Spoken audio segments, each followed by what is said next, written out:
ఇలా దీని కథ ఏంది, దీని వ్యవహారం ఏంటంటే కేవలం ఈడబ్ల్యూఎస్ ను రక్షించుకోవడానికి వేసినటువంటి ఎత్తు మాత్రమే. సహజంగానే ముఖ్యమంత్రి గారు మనలాంటి వాళ్ళు పక్కన ఉండొద్దని కోరుకుంటాడు. ఎందుకు? తీన్మార్ మల్లన్న కాంగ్రెస్ పార్టీలో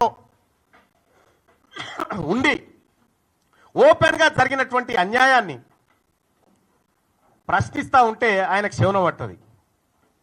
నేనే కదా ఈడబ్ల్యూఎస్ కోటా అన్యాయంగా 6.98% ఉన్నటువంటి వాళ్లకు 10% రిజర్వేషన్ ఇస్తురని నేనే 4 సార్లు రిప్రజెంటేషన్ ఇచ్చిన. మీకు అది తెలియనట్టుగా మీరు యాక్టింగ్ చేసి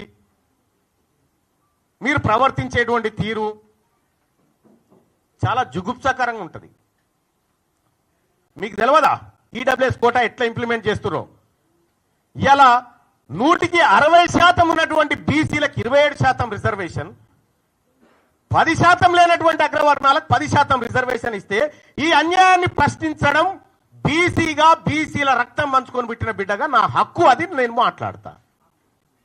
ఇలా నీ వర్గాల రక్షణ కోసం నువ్వు సమగ్ర కుటుంబ సర్వే ఏది మొన్న చేసిన సర్వేని అడ్డం పెట్టుకున్నావు కదా, మరి నా వర్గాల హక్కుల కోసం, నా వర్గాల రిజర్వేషన్ల కోసం నేను కూడా మాట్లాడతా కదా. అదే చేసిన నేను. ఇవాళ కాంగ్రెస్ పార్టీని కాపాడాలంటే, కాంగ్రెస్ పార్టీని రక్షించాలంటే ప్రజల్లో క్లారిటీ ఉండాలి.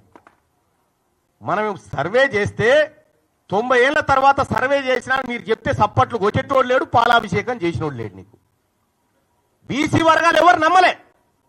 పైగా మొన్న మాట్లాడి నన్ను దోషిగా నిలబెట్టిరు, విలన్ చేసిరంటే విలనే అంటారు. ఆ విషయంలో విలనే అంటారు. ఆ విషయంలో మీరు చేసింది పక్కా సమాచారం అయితే, పక్కా సేకరించిన లెక్కలే అయితే ముఖ్యమంత్రి గారు ఆ సర్వేకు మీరు బాధ్యత వహిస్తారా? నాది బాధ్యత, దీని మీద డిబేట్కు నేను రెడీ అంటే ఎక్కడికి రావనో చెప్పు, నేను ఒక్కరిని వస్తా. నీ సర్వే తప్పని నిరూపిస్తా.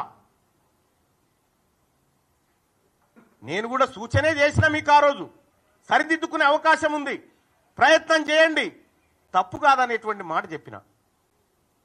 మీరు ఒక తప్పు చేసి ఆ తప్పును కప్పిపుచ్చుకోవడానికి మళ్ళీ తప్పు చేసి, ఆ తప్పును కప్పిపుచ్చుకోవడానికి మళ్ళీ తప్పు చేసి ఇవాళ సమగ్ర కుటుంబ సర్వే ద్వారా, కుల సర్వే ద్వారా ఓసీల పాపులేషన్ పెరుగుతుంది.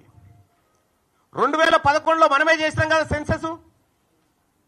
ఆ రోజు తెలంగాణ రాష్ట్రంలో ముస్లింల జనాభా, మొత్తం ముస్లింల జనాభా 44 లక్షలు ఉంటుంది. ఈరోజు అదే 44 లక్షలు ఉంటుంది.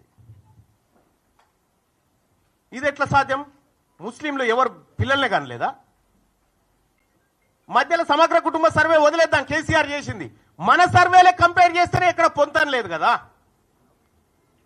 మరి అటువంటప్పుడు ముఖ్యమంత్రి గారు మీరు బాధ్యతాయుతమైనటువంటి పదవిలో ఉన్నారు. ఈ బీసీలకు న్యాయం జరిగే విషయంలో ఏమైనా పొరపాట్లు జరిగితే మళ్ళీ సరిదిద్దుకోండి అని చెప్పి సూచన చేస్తా ఉన్నాము. మళ్ళీ సరిదిద్దుకుంటే తప్పేమీ కాదు.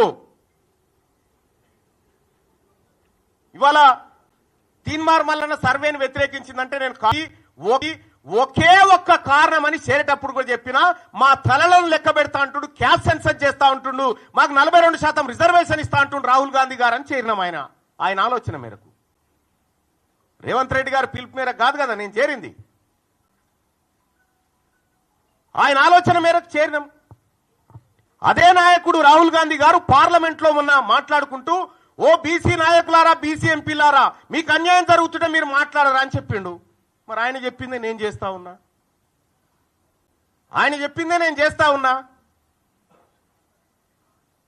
చేస్తున్నటువంటి సందర్భంలో బీసీ ఉద్యమం బలపడతా ఉంది, బీసీలందరూ ఐక్యం చేస్తా ఉన్నారు, దీన్ని ఎట్లయినా అణచివేయాలనేటువంటి ఒక కార్యక్రమం చేస్తా ఉన్నారు.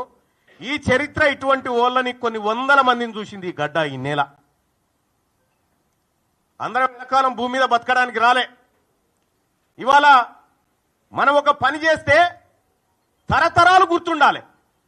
గా బీపీ మండల్ గారు చేసిన పని, గా జయశంకర్ సార్ చేసిన పని, వాళ్ళు చేసిన పని తరతరాలు గుర్తుంటది. ఇప్పుడు మీరు పని చేస్తే మీ మంత్రులకే మీ పేరు యాదకొస్తలేదా? అందుకోసమే ముఖ్యమంత్రి గారు ఇది మిమ్మల్ని పరిపాలన చేయమని అప్పగించినటువంటి సందర్భంలో మీరు తీసుకున్న నిర్ణయం తప్పని చెప్పిన. తీన్మార్మలను తగలబెట్టింది కులగణన సర్వే రిపోర్టు తగలబెట్టిన నేను.